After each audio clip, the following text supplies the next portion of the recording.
Shuot,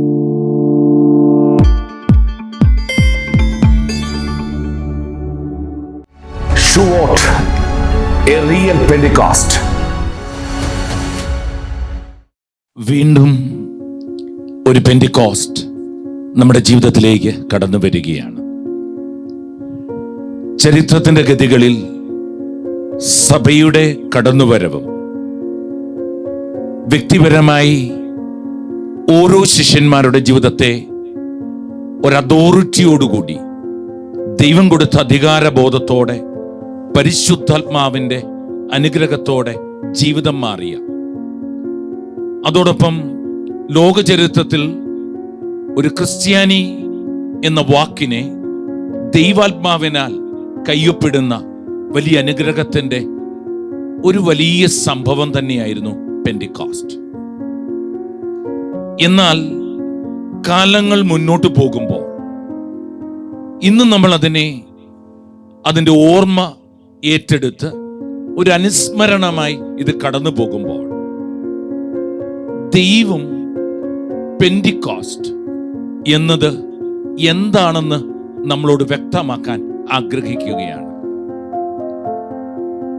പഠനാത്മകമായും ദൈവത്തിന്റെ പരിശുദ്ധാത്മാവിന്റെ ഹൃദയത്തോട് ചേർത്ത് വെച്ചും നമ്മൾ പെന്റിക്കോസ്റ്റ് എന്ന വലിയ സത്യത്തെ ആഴമേറി അറിയുവാൻ ശ്രമിക്കുകയാണ്.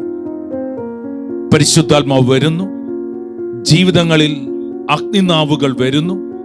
നമ്മൾ അങ്ങനെ കടന്നു പോകുന്ന ഈ ഒരു കാലഘട്ടത്തിൽ പെന്റിക്കോസ്റ്റ് എങ്ങനെയാണ് നമ്മുടെ ജീവിതത്തെ ബാധിക്കുക, നമ്മൾ അറിയേണ്ടത് എന്നതിനെ നമ്മൾ തിരിച്ചറിയാൻ പോകുകയാണ്.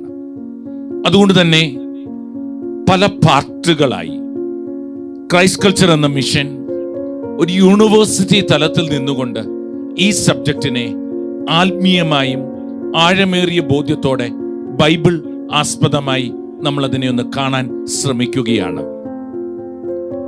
ഒരു കാര്യം ഓർക്കുക, ഒരു ക്രിസ്ത്യാനിയുടെ ജീവിതം ഒരു പെന്റിക്കോസ്റ്റൽ എക്സ്പീരിയൻസ് ഇല്ല എങ്കിൽ, പരിശുദ്ധാത്മാവിന്റെ കടന്നുവരവ് അവന്റെ ആത്മീയ ജീവിതത്തിന് കയ്യൊപ്പിടുന്നില്ലെങ്കിൽ ആ ജീവിതം നഷ്ടമാണെന്നേ പറയുവാൻ സാധിക്കുകയുള്ളൂ.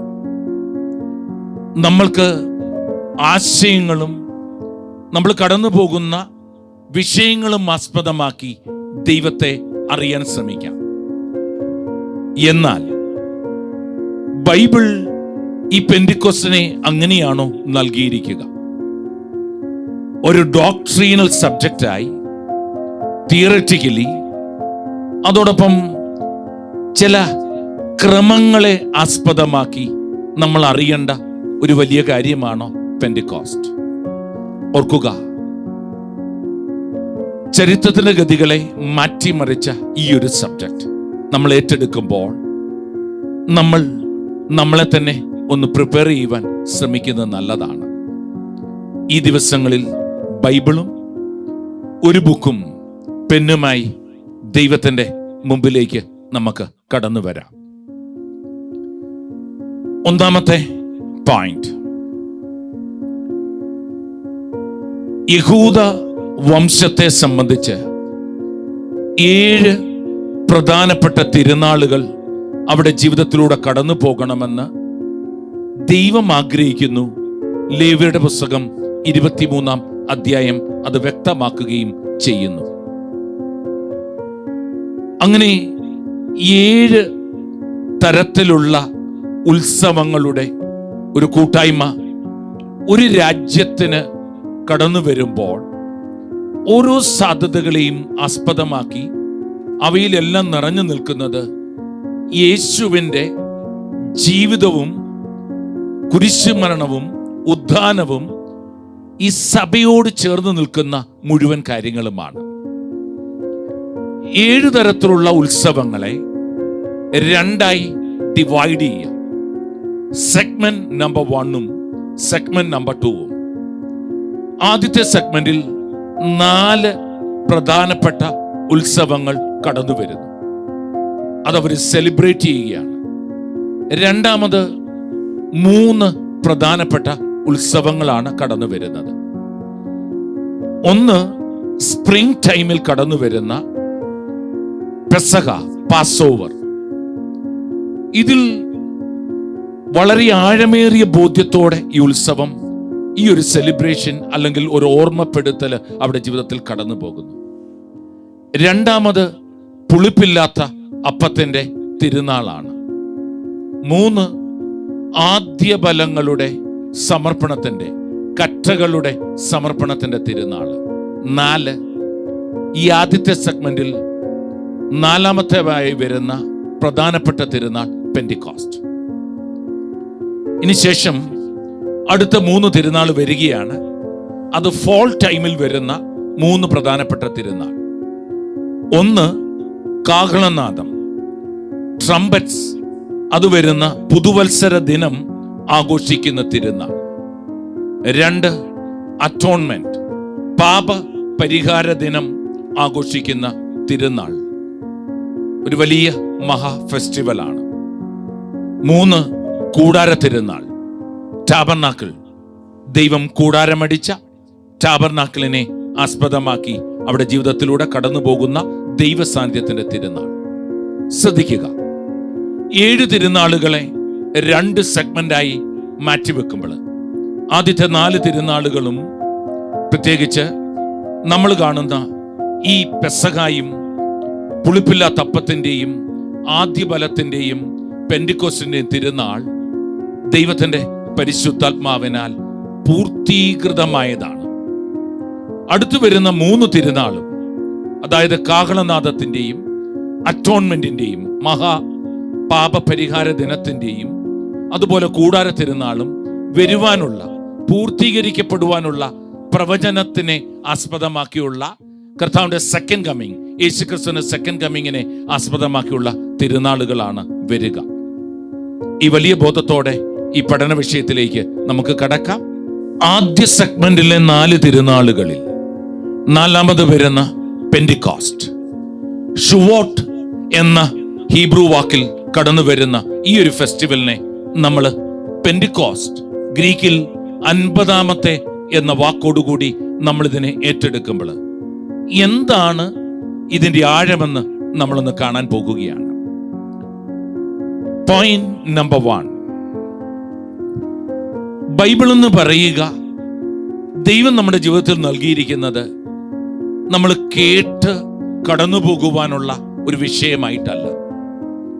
വെളിപാടിന്റെ പുസ്തകം 1-ാം അധ്യായം 3-ാം വാക്യം, ഇത് വായിക്കുന്ന, കേൾക്കുന്ന, ഇത് പാലിക്കുന്ന ഏവനും അനുഗ്രഹമാകും എന്ന 3 ആസ്പെക്ട്.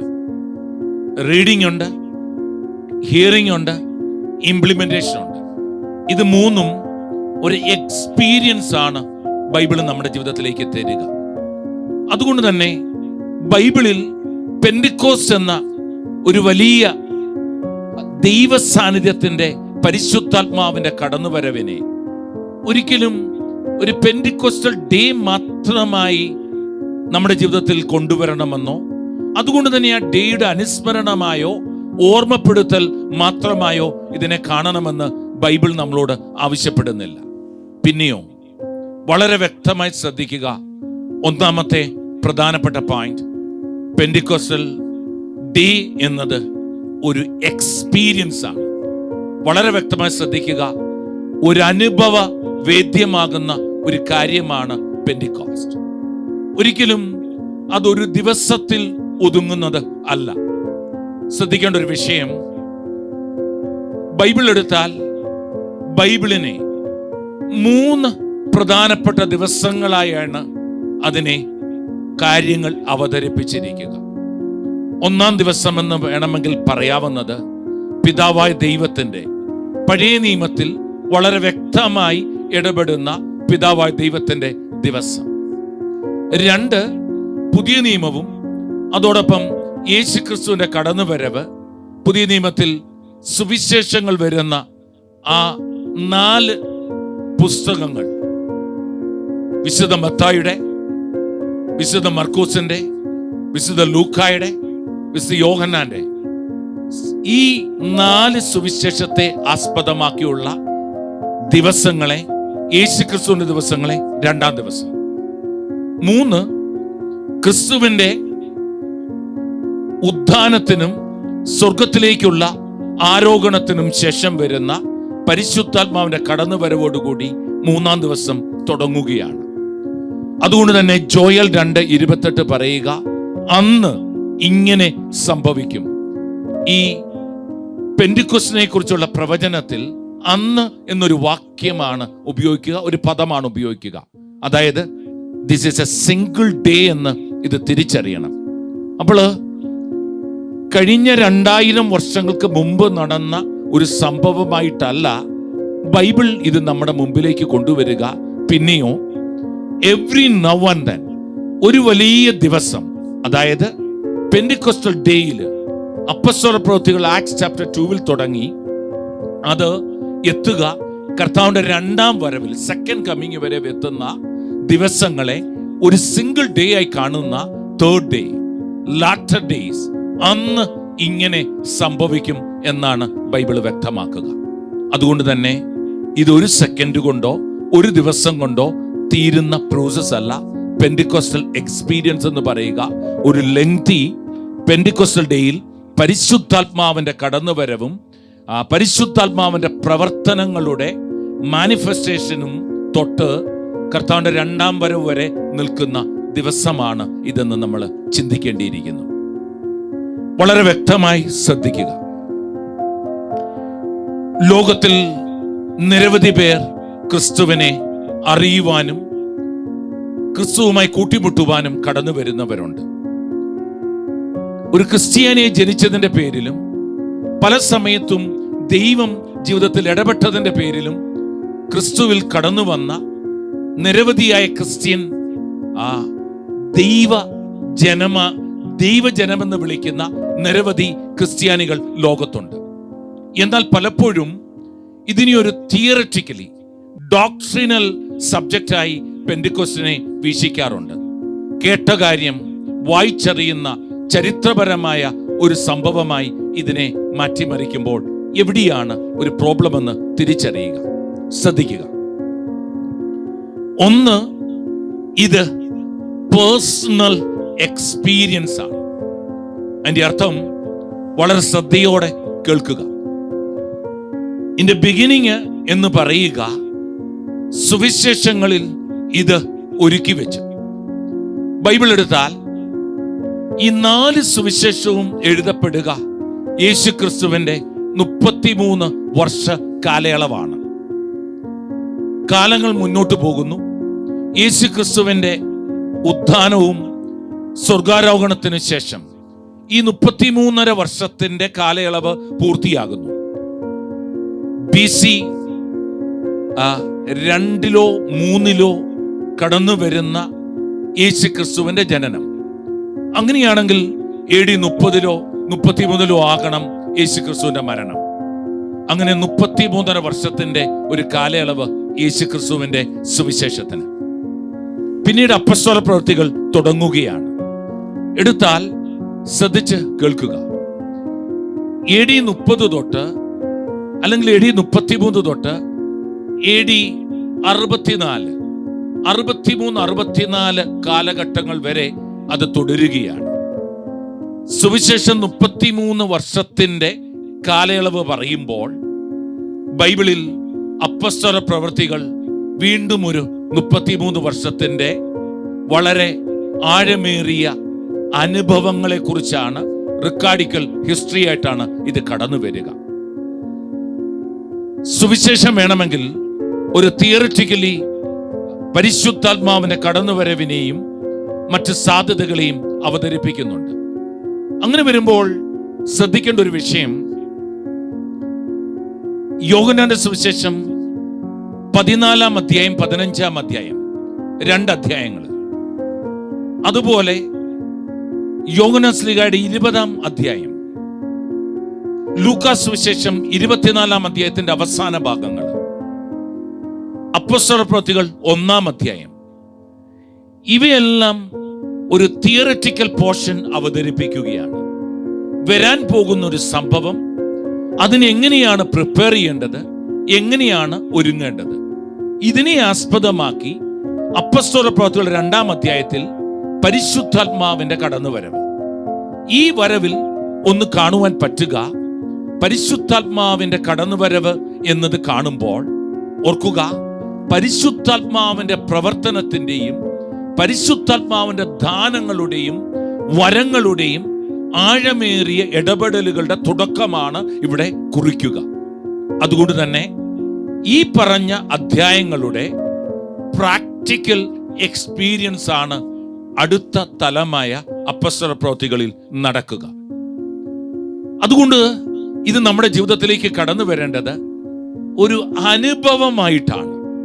ഒരു തിയറിയായി, സഹായകൻ എന്നൊരു വാക്കിലോ പാരക്ലേറ്റ് എന്നൊരു വേർഡിലോ ഇത് മാത്രമായി ഒതുങ്ങാതെ, അഡ്വക്കേറ്റ്, നമ്മൾക്ക് വേണ്ടി മാധ്യസ്ഥം നിൽക്കുന്ന, നമ്മൾക്ക് വേണ്ടി ടീച്ചറാകുന്ന, പഠിപ്പിക്കുന്ന, അങ്ങനെ മാത്രം നിൽക്കുന്ന ഒരു തിയറി ലെവലിൽ നിന്ന് ദൈവത്തിന്റെ ആത്മാവ് നമ്മളെ പുറത്തു കൊണ്ടുവരുന്ന, എന്നാൽ അനുഭവവേദ്യമാകുന്ന ഒരു കാര്യമാണ് ഈ പെന്തിക്കോസ്റ്റ്. അതിന്റെ അർത്ഥം ഇത് ഒരു എക്സ്പീരിയൻസ് ആണ്.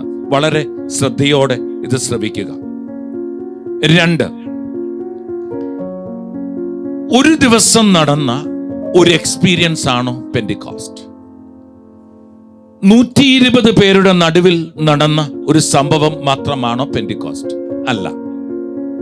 ദൈവത്തിന്റെ ആത്മാവിനാൽ ഓരോ വ്യക്തിയും, ഓരോ ക്രിസ്ത്യാനിയും, ദൈവം തിരഞ്ഞെടുത്ത ഓരോ വ്യക്തിയും അറിയണ്ട, അനുഭവിക്കേണ്ട, തിരിച്ചറിയേണ്ട, ജീവിതത്തെ മാറ്റിമറിക്കേണ്ട ഒരു പേഴ്സണൽ എക്സ്പീരിയൻസ് ആണ് ഈ പരിശുദ്ധാത്മാവിന്റെ കടന്നുവരവ്, അല്ലെങ്കിൽ ഈ പ്രവർത്തനത്തിന്റെ തുടക്കം കുറിക്കൽ.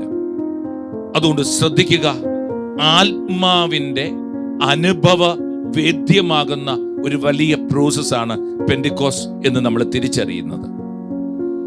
അപ്പസ്തോല പ്രവൃത്തികൾ 2-ാം അധ്യായം വളരെ ശ്രദ്ധയോടെ നമ്മൾ അതിന്റെ ആഴങ്ങളിലേക്ക് കടന്നുപോയാൽ നമുക്ക് ഇങ്ങനെ കാണുവാൻ പറ്റും. 2-ാം അധ്യായം 1-ാം വാക്യം, പെന്തക്കുസ്ത ദിനം സമാഗതമായപ്പോൾ അവർ ഒരുമിച്ച് കൂടിയിരിക്കുകയായിരുന്നു. കൊടുങ്കാറ്റടിക്കുന്നത് പോലുള്ള ശബ്ദം അവർ കേട്ടു. 3-ാം വാക്യം, അഗ്നിജാലകൾ പോലെയുള്ള നാവുകൾ തങ്ങൾ ഓരോരുത്തരുടെയും മേൽ വന്നു നിൽക്കുന്നതായി അവർ കണ്ടു. ഒരു കോമൺ എക്സ്പീരിയൻസ് മാത്രമായിരുന്നില്ല പെന്തിക്കോസ്റ്റ്. തന്തങ്ങളുടെ ശിരസിൽ ഓരോരുത്തരുടെ മേൽ ദൈവാത്മാവ് വ്യക്തിപരമായി കടന്നു വന്നതായി ഇവിടെ കാണുവാൻ പറ്റും. ഓർക്കുക, ഇതൊരു മാസ് എക്സ്പീരിയൻസ് ആണെന്ന് നമ്മൾ കരുതിയാലും ഇൻഡിവിജ്വലി ഓരോ വ്യക്തികൾക്കും അനുഭവ വേദ്യമാകുന്നതായിട്ട് കാണുവാൻ പറ്റും. അതുകൊണ്ട് ശ്രദ്ധിക്കുക, പെന്തിക്കോസ്റ്റ് ഒന്ന് അത് ഒരു ദിവസമാണെന്ന് കരുതിയാൽ അത് പരിശുദ്ധാത്മാവിന്റെ പെന്തിക്കോസ്റ്റൽ എക്സ്പീരിയൻസ് തൊട്ട് കർത്താവിന്റെ 2-ാം വരവ് വരെ നീളുന്ന ഒരു ദിവസത്തിന്റെ പ്രോസസ്സാണ്. 2, ഇതൊരു തിയററ്റിക്കൽ പ്രോസസ് അല്ല, പിന്നെയോ ഇതൊരു പ്രാക്ടിക്കൽ എക്സ്പീരിയൻസ് ആണ് ഓരോ വ്യക്തികളുടെയും ജീവിതങ്ങളിൽ. 3, ഇതൊരു മാസ് എക്സ്പീരിയൻസ് അല്ല, അതിലും ഉപരി പേഴ്സണൽ, വ്യക്തിപരമായ എക്സ്പീരിയൻസ് ആണെന്ന് നമ്മൾ തിരിച്ചറിയാൻ പറ്റണം. അതുകൊണ്ട് ദൈവത്തിന്റെ പ്രിയപ്പെട്ട മക്കളെ, ഇന്ന് പെന്തിക്കോസ്റ്റ് എന്ന വലിയ സത്യത്തെ നമ്മൾ പഠിക്കാൻ തുടങ്ങുമ്പോൾ ആത്മാവിൽ വളരെ വ്യക്തമായി ശ്രദ്ധിക്കുക. എൻ്റെ ജീവിതത്തിന്റെ തുടക്കം തൊട്ട് അവസാനം വരെ, ഞാൻ എൻ്റെ ദൈവത്തോട് ചേരുന്നിടം വരെ, എൻ്റെ യുദ്ധം പൂർത്തിയാക്കുന്നത് വരെ ഞാൻ യേശു ക്രിസ്തുവിനെ നെഞ്ചിലേറ്റുന്ന സാധ്യത കടന്നു വരുമ്പോൾ പരിശുദ്ധാത്മാവ് എനിക്ക് അനുഭവ വേദ്യമായിരിക്കണം എന്നത് തിരിച്ചറിയുക. 1, അതൊരു ദിവസം കൊണ്ടല്ല, ഓരോ ദിവസവും, ഓരോ സെക്കൻഡും 2-ാം വരവ് വരെ നിലനിൽക്കുന്ന ഒരു ലെങ്തി പ്രോസസ്സാണ് ദൈവം നമ്മളെന്ന് ആഗ്രഹിക്കുക. അടുത്തത്, ഇത് ഒരു തിയറി അല്ല, പിന്നെയോ ഇതൊരു എക്സ്പീരിയൻസ് ആണ്. നമ്മൾ അനുഭവ വേദ്യമാകേണ്ട, അനുഭവിക്കേണ്ട ഒരു വലിയ സത്യമാണ്. 3, ഇത് ഒരു മാസ് എക്സ്പീരിയൻസ് അല്ല. സകല ജനത്തിനും വേണ്ടിയുള്ള, സകല ജനതകളെയും മാറ്റിമറിക്കുന്നതിന് വേണ്ടിയുള്ള പരിശുദ്ധാത്മാവിന്റെ പ്രവർത്തനം ആണ് എങ്കിലും വ്യക്തിപരമായാണ് ഇത് അനുഭവ വേദ്യം ആകേണ്ടത്. ദൈവത്തിന്റെ പ്രിയപ്പെട്ട മക്കളെ, അതുകൊണ്ട് ഈ 4 ആദ്യ സെഗ്മെന്റായ ഇവരുടെ പെന്തിക്കോസ്ത് എന്ന അവസാനത്തെ യഹൂദ ഫെസ്റ്റിവലിൽ, ഈ ഷുവോട്ട് ഫെസ്റ്റിവൽ നമ്മുടെ ജീവിതത്തിലേക്ക് നൽകുക വളരെ പ്രാധാന്യമേറിയ ഒരു വിഷയമാണ്. അതായത് റിച്വലിസ്റ്റിക്കായി നമ്മൾ കടന്നു പോകാതെ വ്യക്തിപരമായി, പേഴ്സണലി പരിശുദ്ധാത്മാവുമായി ബന്ധമുണ്ടാവുകയും എൻ്റെ ജീവിതത്തെ വ്യക്തിപരമായി പരിശുദ്ധാത്മാവിന് സമർപ്പിക്കുകയും പരിശുദ്ധാത്മാവിൻ്റെ ഇടപെടലിനാൽ എൻ്റെ ജീവിതത്തെ ഞാൻ മാറ്റിമറിച്ച് ഓരോ വ്യക്തികളുടെ ജീവിതത്തിലും ഒരു മാറ്റം സൃഷ്ടിക്കുന്ന, ലോകത്തെ കീഴ്മേൽ മറിക്കുന്ന ഒരു വ്യക്തിയാകുവാനാണ് പെന്തിക്കോസ്റ്റൽ എക്സ്പീരിയൻസ് നമ്മുടെ ജീവിതത്തിലേക്ക് ദൈവം നൽകുക. $1 million ക്വസ്റ്റ്യൻ അല്ല, $1 ക്വസ്റ്റ്യൻ പോലെ ഒരു ചോദ്യം ഇതാണ്: നമ്മുടെ ജീവിതത്തിൽ ദൈവത്തെ, പരിശുദ്ധാത്മാവാകുന്ന ദൈവത്തെ പേഴ്സണലി അറിയുവാൻ, എക്സ്പീരിയൻസ് ചെയ്യുവാൻ എനിക്ക് കഴിഞ്ഞിട്ടുണ്ടോ?